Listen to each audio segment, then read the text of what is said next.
여러분 안녕하세요. 부동산 부투칠성 김하인쌤입니다. 시험은 선택과 집중이 중요합니다.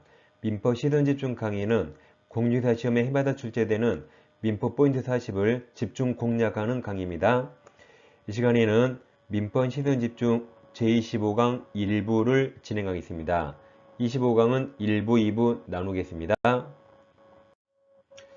시선집중 교재는 약 100페이지로 구성된 초핵심 유학집입니다.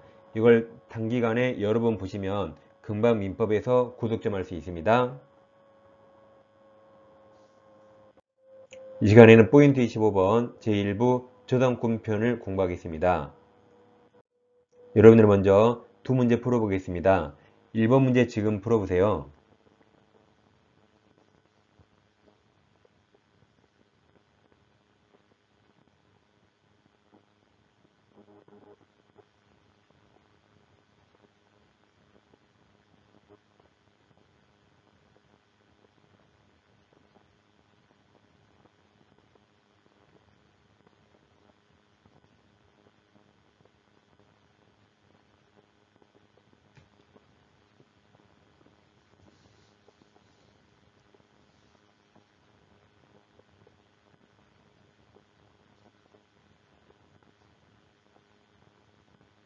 정답 정하셨으면 2번 문제 넘어갑니다.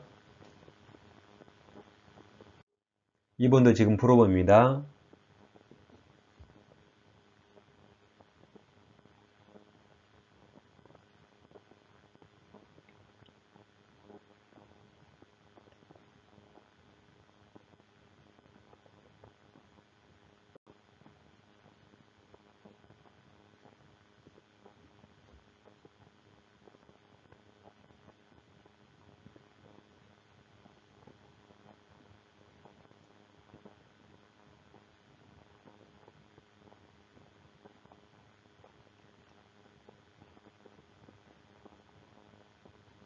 자, 이제 다 같이 공부하겠습니다. 먼저 저당권편을 공부하겠습니다. 이제 다음 제2부에서 근저당권을 공부할 계획입니다. 자, 교재는 58페이지입니다. 먼저 여기서 제일 중요한 게 저당권 객체가 되는데, 민법상 저당권 객체는 부동산과 지상권, 전세권 딱 3개입니다. 그러니까 지역권은 포함되지 않습니다. 그러니까 다른 특별법에도 저당권 객체가 많이 있지만 민법에서는 딱 3개, 부동산, 지상권, 전세권입니다.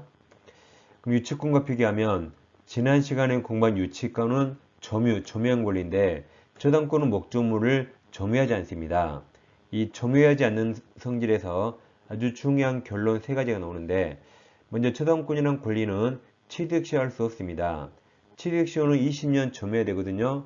근데 저당권은 애초에 점유하지 않으니까 저당권은 시효 취득할 수 없습니다.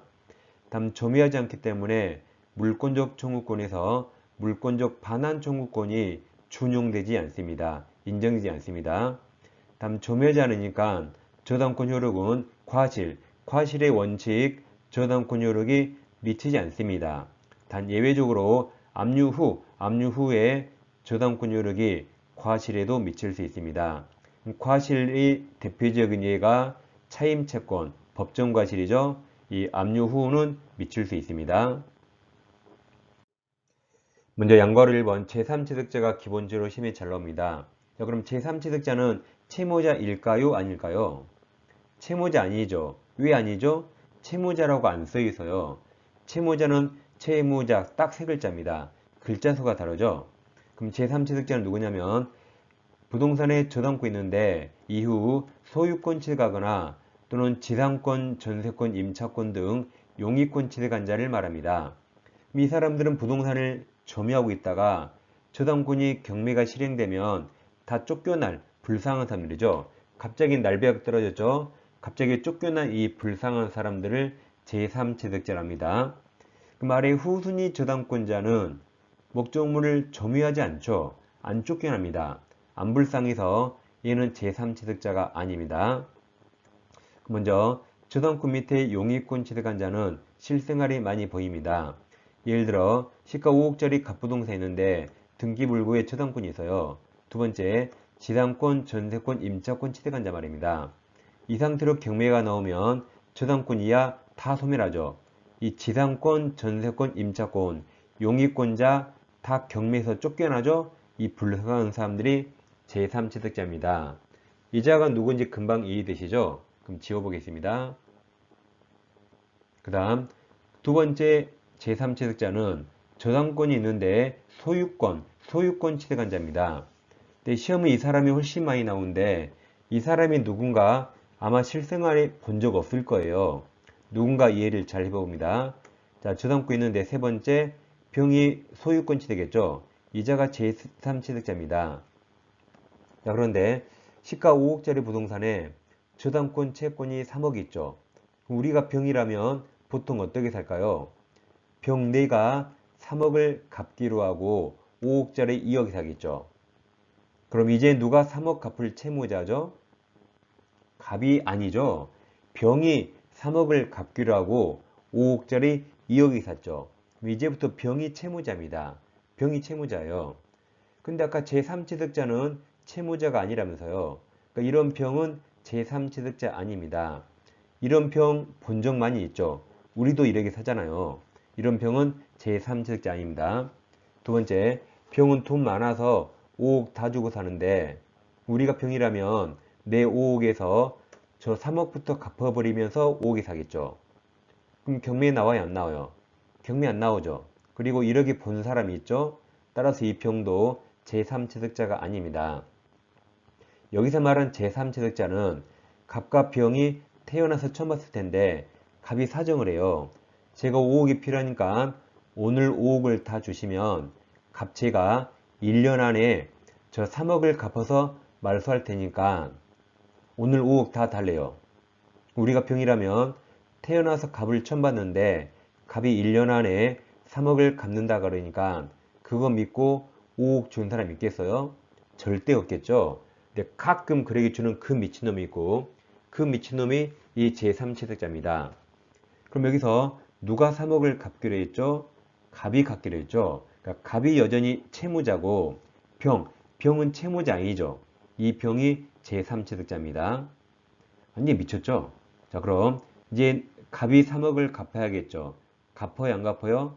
안 갚아요. 채무자 갑이 3억을 안 갚아서 저당권자가 경매 청구합니다. 그럼 누구 부동산 경매 나왔죠? 병 소유 부동산 경매에 나와서 병 지금 쫓겨나게 생겼습니다. 이 미친놈이 제3취득자입니다. 미쳤지만 불쌍해서 법에서 보호합니다. 병은 경매가 나오면 경매인, 매수인 될 수 있어요. 즉 내 거지만 내가 경매받을 수 있습니다. 채무자가 아니니까 매수인 될 수 있어요. 그래야 소유권을 지키겠죠. 그게 이제 363조 2항입니다. 저당물 소유권 취득한 제3자, 저 미친놈, 저자도 경매인, 매수인 될 수 있습니다.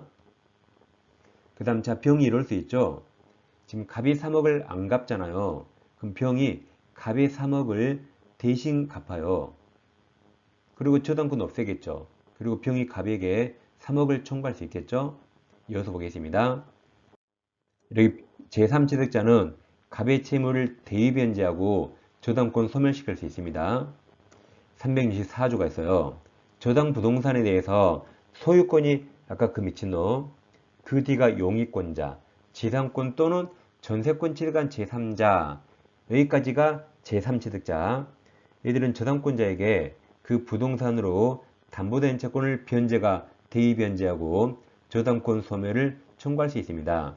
여기서 부동산으로 담보된 채권이란 저당권은 360조, 근저당권은 채권 최고액을 말합니다. 그럼 360조 보시면 피담보 채권 범위가 있죠. 저당권은 원본이자 요약금, 다음 채무 불이행으로 한 손해배상이 지연이자 지연배상 말합니다. 그리고 및 저당권 실행비용을 담보한다. 그러나 다시 지연배상이 뭐라고요? 채무 불이행으로 한 손해배상.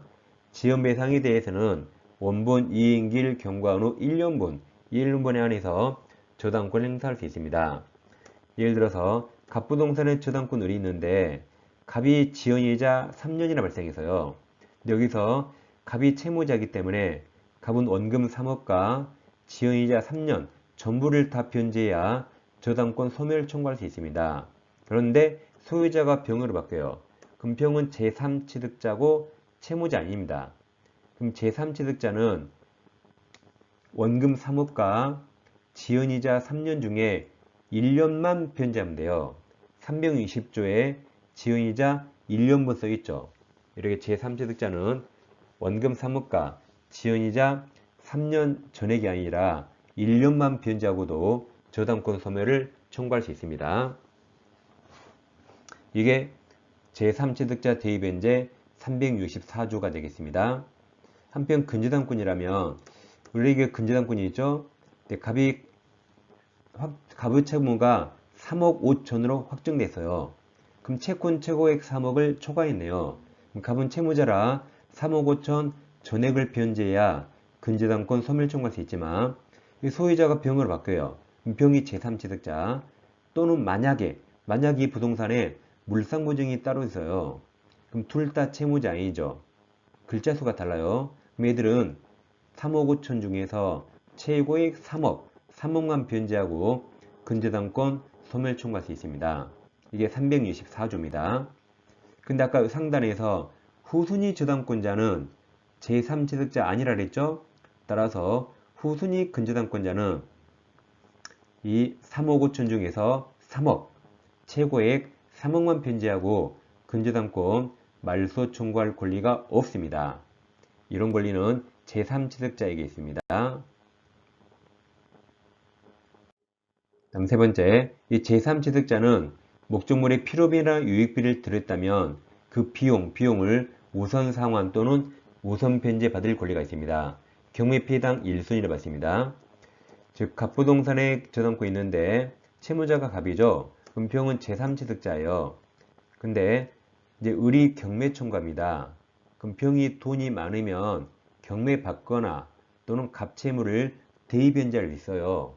근데 병 돈 없어요. 그래서 제3자 A가 경락받으면 이제 불쌍한 병은 어쩌죠? 병 쫓겨납니다. 불쌍히 죽겠죠. 근데 저 불쌍한 병이 목적 부동산에 필요비나 유익비를 지출했다면 그 비용을 경매비당 1순위로 우선 상환 또는 우선 변제해 줍니다. 이게 367조입니다. 저당물 제3취득자가 그 부동산 보존 개량을 위하여 필요비 또는 유익비를 지출한 때 저당물 경매대가에서 우선 상환 또는 우선 변제 받을 수 있습니다. 지금까지 제3취득자 세 가지 권리 꼭 기억하시고 반드시 맞춰야 됩니다. 자, 이어서 양과로 2번 피해자 문책 공범위 다시 보겠습니다. 아까 360조 봤잖아요.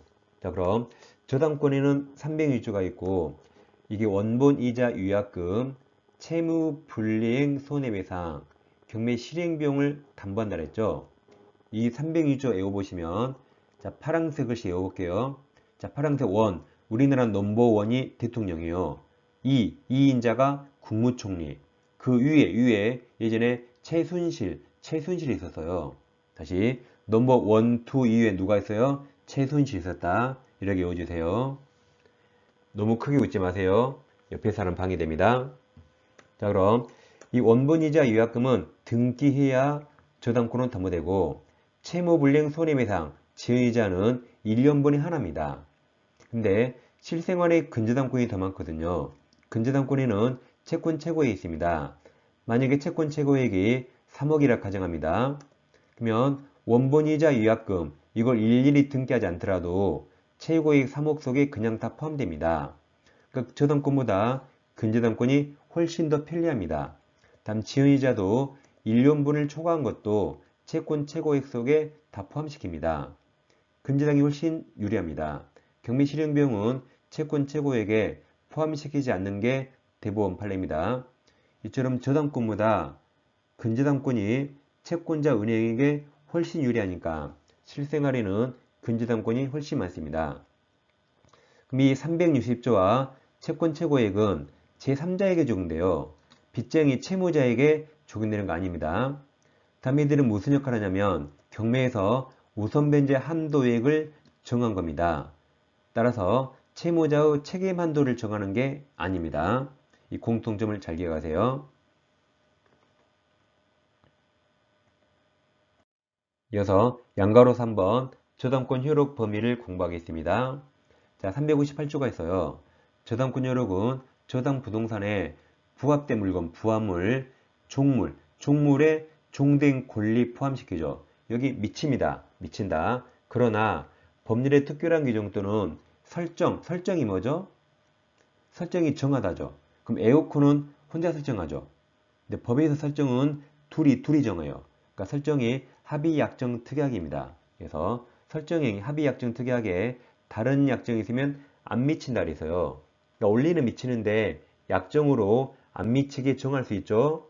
그래서 이 358조가 약정이 두선한 임의규정 성격이 됩니다. 그 무슨 말이냐면 부동산 토지 건물의 저당권이 있어요. 부동산에 딸린 식구들 부합물건, 종대물리가 있으면 다 한 몸이 된 거죠.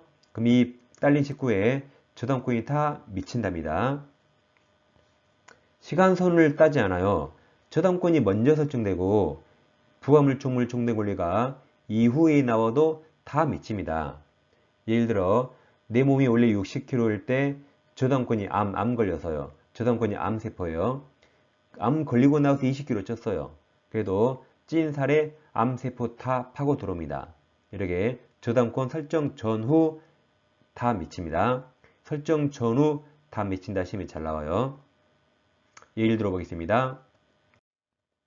갑이 1층을 신축하고 1층에 저당권이 설정되는데 2층을 중축했습니다.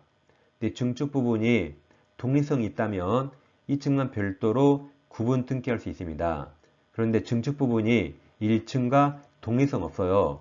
1층이 부합된 겁니다. 쉽게 말하면 내 똥배가 나온 거예요. 그럼 4배 맞죠? 저당권이 다 미칩니다. 그럼 저당권이 경매 청구했는데 증축 부분이 경매 목적물로 평가되지 않았어요. 그래도 경락인은 증축 부분까지 다 취득합니다. 왜냐하면 저당권이 2층이 미쳤잖아요. 똥배만 자를 수 없죠? 자를 수 있으면 얼마나 좋아요? 못 자릅니다. 그래서 경락인은 2층까지 전부 다 취득합니다. 다음 종된 권리입니다. 갑토지를 을이 빌렸습니다. 지상권이나 토지 임차권 취득에서 지상의 건물 지었습니다. 그럼 이 건물에 저당이 설정되면 이 건물을 위한 종된 권리에 저당권 효력이 다 미칩니다.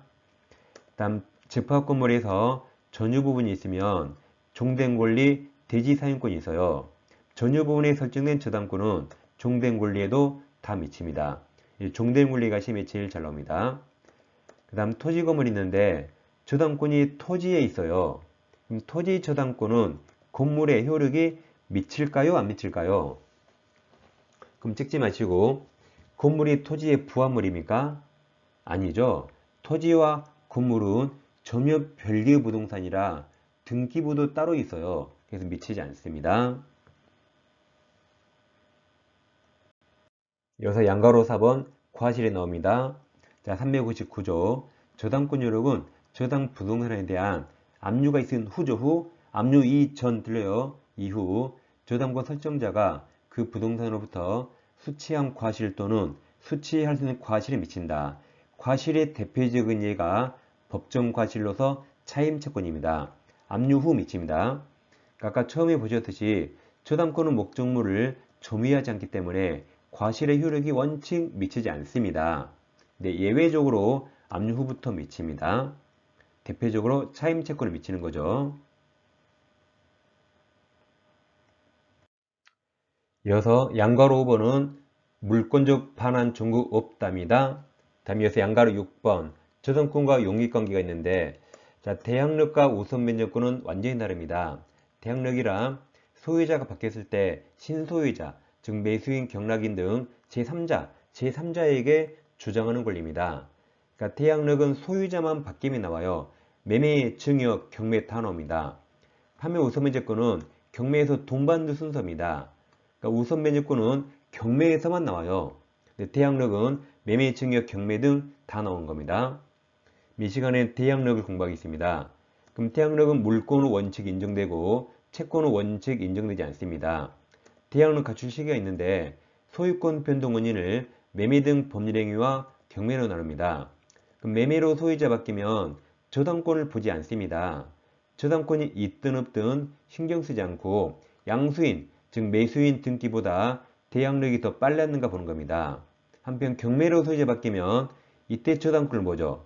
경매는 무조건 말소 기준 권리, 즉 최선순위 저당권 등 얘보다 빨랐는가 보는 겁니다.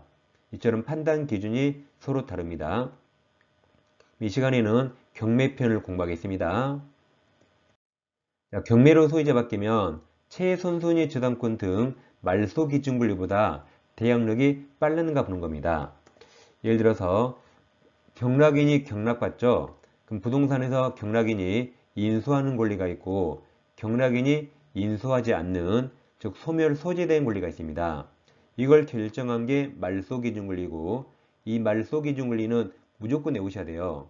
이것은 경매 신청한 저당권이 아닙니다. 그 부동산의 최선순위 1순위, 저당, 근저당, 압류, 가압류, 담보 가등기를 말합니다. 매들은 다 돈 받는 게 주목적이에요. 근데 돈이 주목적이 아니고 부동산 사용 수익이 주목적인 게 있어요. 지상권, 전세권, 대항력 있는 임차권 등입니다. 근데 얘들이 말소 기준보다 더 아래에 나올 수 있죠. 그럼 이대로 경매가 되면 말소 기준 권리는 무조건 다 소멸하고 그 아래 다 데리고 소멸합니다. 물귀신 작전. 그럼 뭐만 살아남았죠? 상단에 있는 파란색 박스만 살아남았죠. 얘들만 끝까지 대항력이 인정되고 얘들만 경락인에게 대항할 수 있습니다. 아래 권리는 다 소멸해서 경락인에게 대항할 수 없습니다. 이처럼 경매는 말소 기준 권리부터 밑으로 다 지우면 끝납니다. 근데 예외적으로 말소 기준 권리보다 날짜가 느려도 항상 살아남아서 경락인이 항상 인수하는 권리가 있습니다. 분묘기지권, 유치권, 법정지상권, 앞글자 분유법, 분유법 외워요. 얘들은 불사신 권리 항상 살아남습니다. 그럼 시험 항상 이렇게 나와요. 지상권, 전세권, 임차권이 있고 용의권, 저당권이 나중에 나옵니다. 이 상태로 경매 나오면 2번 저당권부터 밑으로 소멸하죠. 그럼 1번 권리들은 다 살아남아서 대항력이 있습니다. 경락인이 인수하는 거죠. 근데 저당권이 먼저 있고 용의권이 나중에 나오면 저당권 밑으로 다 소멸합니다. 이 소멸되는 권리를 아까 제3취득자, 경매에서 쫓겨난다 그랬죠. 그럼 종합하면 저당권이 있고 용의권이 있고 저당권이 있으면 시험이라 항상 시험은 후순위 저당권자가 경매하더라도 1순위, 최선순위 저당권이 말소 기준 권리라 중간에 샌드위치 소멸한다, 소멸합니다. 얘도 소멸하는 거죠. 그래서 2번 권리 다 소멸합니다. 다음 저당권, 용의권, 저당권이 있고 마지막 유치권이 있어요. 그럼 3번 저당권이 경매에도 1번 저당권이 말소 기준 권리라 밑에 샌드위치 소멸한다, 소멸한다. 그리고 유치권은 남겨둬요. 아까 항상 인수, 분유법만 살아남죠. 그래서 이 마지막 권리는 유치권을 제외한 모든 권리는 다 소멸하는 거죠. 분유법만 살려줍니다. 이렇게 경매는 말소 기준 권리 이하 다 지우다가 분유법만 살려주면 되겠습니다. 그 다음 이제 60페이지에서 양괄호 7번 일괄경매 청구가 나옵니다. 그럼 법조문 365조가 나와요. 자, 토지를 목적으로 저당권을 설정한 후 그 설정자가 토지에 건물을 축조한 때에는 여기까지 사선을 끊어요. 교재도 밑줄이 되어 있죠. 자, 밑줄 읽어오면 토지 저당권 후 건물 축조. 여기까지 결론. 저당권 설정 당시 건물이 있어 없어? 없건 나대지죠. 그럼 법지X가 결론이에요. 법정지상권 발생하지 않습니다. 그 다음 저당권자는 토지와 함께 건물이 대하여도 경매가 일괄경매죠. 일괄경매 청구할 수 있다. 그러나 건물에는 저당권이 없었거든요. 저당권은 토지에만 있었죠. 그래서 그 건물 경매대가에서는 우선 면제권이 없습니다. 그럼 정리하면 일괄경매 청구권은 법정지상권이 인정되지 않을 때 인정됩니다. 만약에 법정지상권이 인정되면 건물이 철거되지 않으니까 일괄경매 청구 인정되지 않습니다. 다음 설정자 소유 건물이 가능해요. 제3자 소유 안됩니다. 그 다음 선택사항이고 의무가 없어요. 그리고 마지막 건물 대가에서는 우선 면제 못 받는다 그랬죠. 무슨 말인지 살펴보겠습니다. 갑소유 나대지에 저당권이 나오면 설정 당시 건물이 있어 없어? 없으니까 제일 끝에 빨간색 X, 법지 X입니다. 근데 갑이 건물을 신축했죠. 근데 저당권자가 토지경매에서 의리 경락받으면 건물은 법정이상권 발생하지 않으니까 건물이 철거될 우려가 있어요. 건물이 철거되면 아깝잖아요. 잘 보세요. 건물에 저당권이 없어요. 그런데도 저당권자는 건물까지 경매할 수 있습니다. 이때는 토지 건물을 동일인에게 경락을 시킵니다. 그래야 을 내가 내 건물 철거하지 않겠죠. 단 건물에 저당권이 없었으니까 건물 경매대가에서는 우선 변제권이 없습니다. 따라서 저당권자는 일괄 경매 청구할 의무가 없어요. 둘 중에 하나 선택할 수 있습니다. 이처럼 건물에 저당권이 없는데 건물까지 경매하려면 설정자 갑, 설정자 소유 건물이어야 돼요. 따라서 갑 건물이면 가능하죠. 근데 나중에 소유자가 제3자 병으로 바뀌면 인정되지 않습니다. 그 다음 갑 나대지를 병이 빌렸어요. 그래서 용의권 취득한 자 병이 건물을 지었다 해보세요. 그러면 설정자 갑 소유 건물이 아니라 일괄경매에 인정되지 않는데 이후 이것을 만약에 설정자 갑이 소유권 취득하면 그때는 인정됩니다. 이렇게 설정자 소유 건물만 인정되고 제3자 소유 건물은 인정되지 않습니다. 자, 이제 문제를 풀어보겠습니다.